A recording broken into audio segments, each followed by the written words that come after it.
Bonjour à toutes et à tous, bienvenue pour ce nouvel épisode de notre série des minutes de Port-Royal.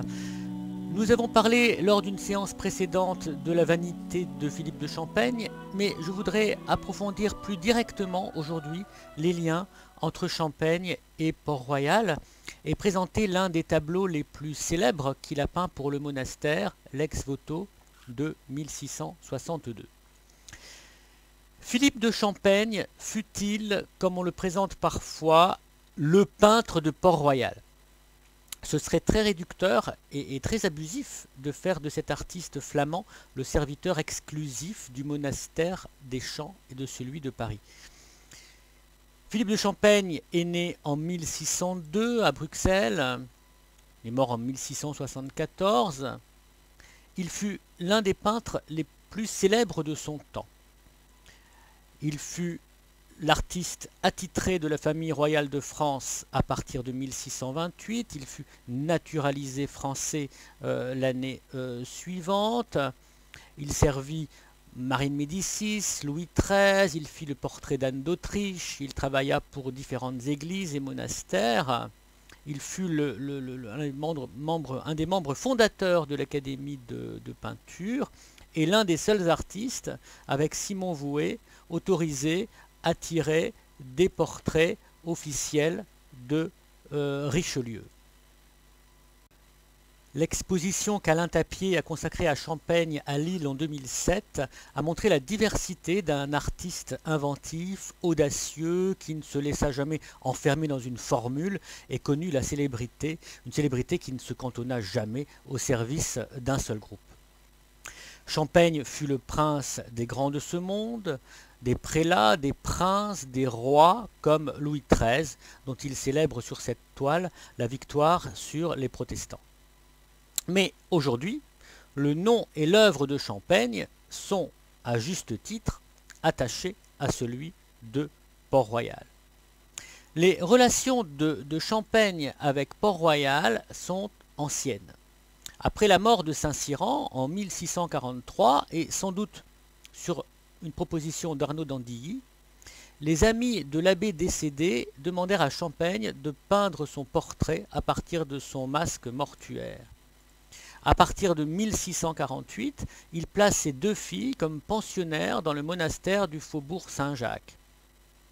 Françoise y meurt le 26 août 1655 à 18 ans, tandis que son aînée, Catherine, y fait profession le 14 octobre 1657. À partir de cette date, le peintre se montre très généreux avec le monastère, auquel il donne d'importantes sommes d'argent et des tableaux. Outre ces diverses donations dont il fait bénéficier les moniales, il intervient personnellement auprès de l'archevêque Ardouin de Péréfixe en juillet 1664, au moment de l'affaire de l'enlèvement des religieuses. En se rapprochant de Port-Royal, l'art de peindre de Philippe de Champaigne se modifia. L'influence de l'esprit du monastère se fit sentir de plus en plus nettement sur son œuvre. Ses tableaux traduisent en images la théologie et la spiritualité de l'abbaye. Il opta pour un style plus austère, conforme à l'esprit de Port-Royal.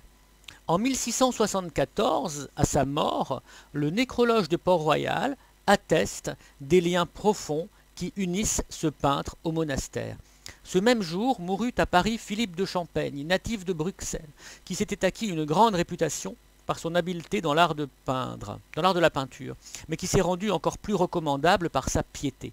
Il a toujours été fort attaché à ce monastère où il avait une fille religieuse et dont il avait épousé les intérêts qu'il a soutenus en toute occasion, souvent même au préjudice des siens et de sa propre tranquillité.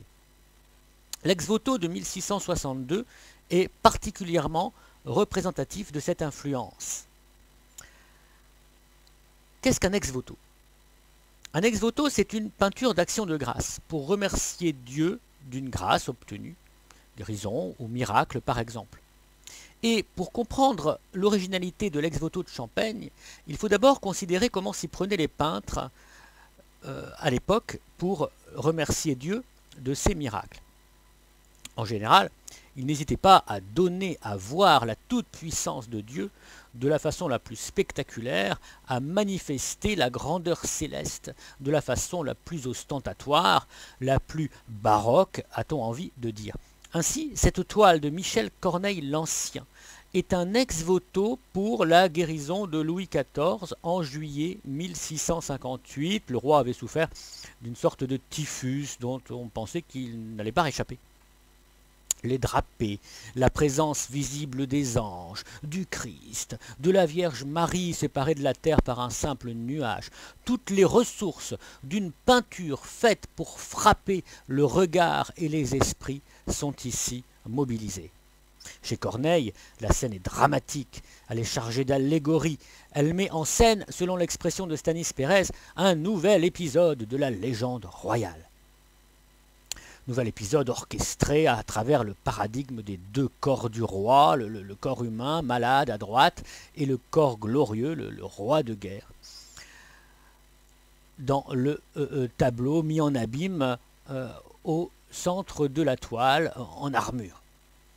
La mise en scène, la célébration, l'intrusion du surnaturel, d'un surnaturel voyant sinon tapageur, la gestuelle théâtrale du personnage au premier plan, tout s'oppose au choix de Champaigne dans l'ex-voto de 1662 que je vous dévoile enfin à présent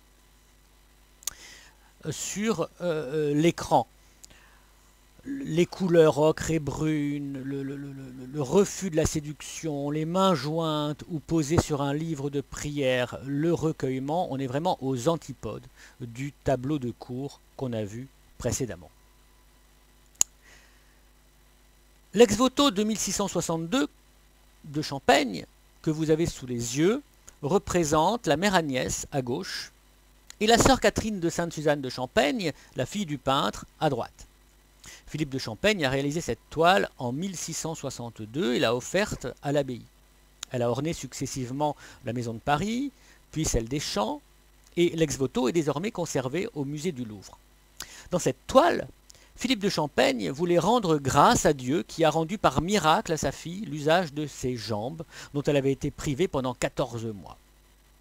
Comme l'explique la citation qu'on voit sur le mur en latin et qu'on peut traduire « Ô Christ, unique médecin des corps et des âmes, la sœur Catherine Suzanne de Champaigne, après une fièvre de 14 mois qui, par son caractère tenace et la grandeur des symptômes, avait effrayé les médecins, alors qu'était presque paralysée la moitié du corps, que la nature était déjà épuisée et que les médecins l'avaient abandonnée, s'étant jointe avec la mère Agnès par ses prières, en un instant de temps ayant recouvré une parfaite santé, s'offre à nouveau.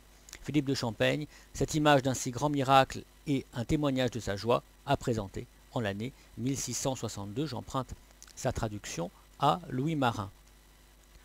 Donc sœur Catherine, frappée de paralysie, avait été guérie spontanément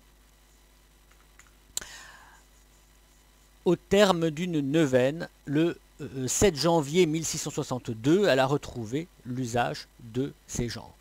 L'idée que le Christ est un médecin est essentielle à Port-Royal.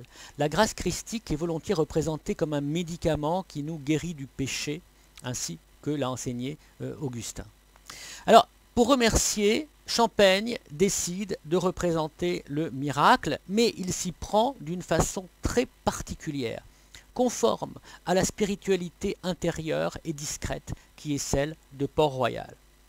Tout d'abord, on le voit, Champaigne choisit l'intimité, le dépouillement, la sobriété du décor pour rendre hommage à l'humilité et à l'esprit de pauvreté cher à Port-Royal. Un prie-dieu, une chaise de malade, une chambre vide aux murs gris et fissurés, présentée avec réalisme jusqu'au moindre détail, jusqu'au clou dans le plancher. Les portraits représentent des religieuses couvertes de leurs austères tenues de serge, le corps et les cheveux disparaissent sous les étoffes et le scapulaire, seuls les visages sont découverts, mais ils sont comme des faces immobiles de statues, sans rien qui puisse venir allécher le spectateur. Aucune séduction ne se dégage de ces deux corps féminins. Aucun plaisir n'émane de la contemplation des couleurs qui sont choisies dans une gamme chromatique limitée où dominent les ocres, les beiges, qui font seulement ressortir le noir des voiles et le rouge écarlate des croix sur le scapulaire, mais ce rouge est un signe, il représente le sacrifice du Christ, qui seul donne aux hommes la vraie guérison. Dans cette toile, aucune frivolité ne vient disperser l'attention de l'essentiel, l'instant précis du miracle. Mais où est le miracle? Le moment choisi par Champaigne participe de l'originalité de la composition et de sa démarche de peintre. Il ne nous montre pas sa fille se lever, esquisser quelques pas, manifester dans son corps la puissance divine aux yeux de tous. Champaigne refuse ces facilités, ces émotions vulgaires, ces procédés d'un pathétique usé, et il refuse encore plus les anecdotes. Ce n'est pas le moment où la sœur se remet à marcher qu'il nous donne à voir, c'est plutôt l'instant d'un miracle invisible. Le vrai miracle, il ne s'est pas produit le 7 janvier, le jour où sa fille s'est remise à marcher.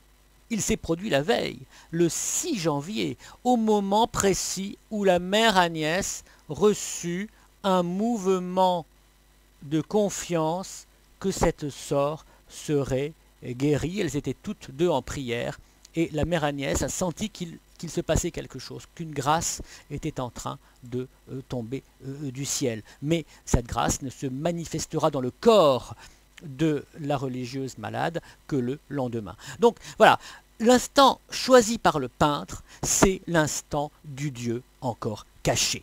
C'est l'instant du Dieu caché, présent mais invisible, du Dieu qui agit dans les ténèbres les plus profondes de l'être, du Dieu qui les illumine de l'intérieur. C'est le moment où Dieu agit imperceptiblement à ceux qui n'ont pas reçu la grâce. Ceux-là, ils voient simplement deux femmes en prière. Ils ne voient pas le miracle. La puissance de Dieu pour les incrédules est impossible à discerner. Qu'on n'attende pas de Dieu des grands coups d'éclat, il ne se révèle qu'aux petits et aux humbles. Pascal écrit dans les Pensées, il y a assez de lumière pour ceux qui ne désirent que de voir et assez d'obscurité pour ceux qui ont une disposition contraire. Pour ceux qui décident de voir, il y a de la lumière. Une lumière discrète, un rayon de lumière improbable qui tombe sur la mère Agnès et les jambes de Catherine en défiant les lois de la perspective. Ce rayon de lumière verticale contrevient aux lois de la peinture puisque, on le sait d'après les ombres projetées, la scène est éclairée par la gauche. Rayon de lumière inexplicable, rayon de lumière surnaturel, qui ne porte pas d'ombre, qui n'éclaire rien. C'est que ce rayon qui tombe n'est pas de ce monde. Il vient d'ailleurs. L'infraction aux lois de la peinture sert à représenter le moment précis où le Seigneur accorde le don de guérison. Don gratuit, mais accordé au moment de l'oraison sincère et sereine, discrète, sobre des deux personnages, toutes deux frappées par la lumière divine qui guérit leur âme avant de soigner le corps de sœur Catherine. Le spectateur habité par la foi reconnaîtra dans ce rayon l'action encore imperceptible de Dieu. C'est bien une épiphanie qui nous est donnée à voir. C'est une épiphanie qui s'est produite le 7 janvier 1662 à Port-Royal, mais comme cette autre épiphanie au cours de laquelle le Christ s'est révélé au roi mage, c'est une épiphanie qui reste intérieure, qui reste invisible, qui répugne à tout tapage céleste. Comme le montre aussi l'inscription sur le mur, qui échappe également à l'illusionnisme pictural de rigueur à l'époque, les deux religieuses habitent simultanément deux réalités, celle du monde et déjà celle de Dieu. Le tableau fidèle à l'esprit de Port-Royal et tout entier comme une illustration de cette phrase de Saint-Cyran, les plus grands miracles sont ceux qui se passent dans le fond des âmes. Cette toile, c'est un hommage à la présence cachée de Dieu, comme l'a montré Louis Marin. L'austérité, le refus de l'anecdotique et du spectaculaire au profit d'un art de la suggestion, de l'évocation silencieuse d'une lumière intérieure, à travers des indices du surnaturel qui ne se laissent percevoir que par les yeux de la foi et du cœur, et non par les yeux de la chair, car les yeux de la chair sont impuissants à saisir le miracle de l'action divine. Donc voilà tout le paradoxe de la peinture de Champaigne. La peinture de Champaigne s'adresse moins aux yeux de chair qu'aux yeux de la foi. La peinture de Champaigne ne recourt au sensible qu'autant qu'il est nécessaire pour nous guider vers un autre royaume, invisible, qui ne tombe pas sous les sens, mais qui est bien plus essentiel. Champaigne nous offre le paradoxe d'une peinture qui s'abolit en tant que peinture, qui se nie en tant que pigment, qu'objet de séduction visuelle, pour nous guider vers un ailleurs. La scène qui nous est donnée à voir se dérobe au moment où elle nous est présentée et nous engage à porter notre regard bien au-delà du sensible, vers un au-delà dont la peinture n'est qu'un signe transitoire. La toile se caractérise par le refus de tout spectaculaire et même de toute narration. L'action et le temps y sont suspendus, immobiles, sacrés. Nous sommes vraiment aux antipodes de l'ex-voto de Corneille que nous avions vu précédemment. On peut essayer de la remettre, voilà, pour comparer. Voilà, on est vraiment aux antipodes de cette peinture-là, de cette peinture ostentatoire, de cette peinture baroque, tout en grands gestes, hein, qui donne à voir et à toucher la Vierge, les anges et le Christ. Non, hein, ce n'est pas ainsi que Dieu se manifeste aux hommes. Hein, Vere tu es Deus absconditus. Vraiment, tu es un Dieu caché. Hein, c'est ce Dieu-là. C'est ce Dieu de Port-Royal que donne à voir Champaigne. Daniel Arras disait la peinture pense. Hein, la peinture est une pensée non verbale. On en a ici une bonne illustration. C'est toute la théologie de Port-Royal qui s'exprime dans une toile, dans une représentation visuelle. Donc on comprend en confrontant la toile de Corneille et la toile de Champaigne à quel point Port-Royal a pu être perçu comme la mauvaise conscience de Versailles, du Louvre, hein, et puis de Versailles, de la cour de Louis XIV, on va dire. Hein, comment Port-Royal a pu être perçu comme la bête noire d'un roi baroque, hein, d'un roi tenant de la contre-réforme. Ajoutons un dernier point pour terminer, cette toile est une peinture engagée. Hein. Elle date d'une époque où Port-Royal était en proie à une forte persécution et le miracle de 1662 que célèbre Champaigne a été considéré par les amis du monastère comme un signe de l'engagement de Dieu aux côtés de Port-Royal. Voilà, je vous remercie de votre attention. Portez-vous bien en cette période de confinement et je vous dis à bientôt pour de prochaines minutes de Port-Royal. Au revoir.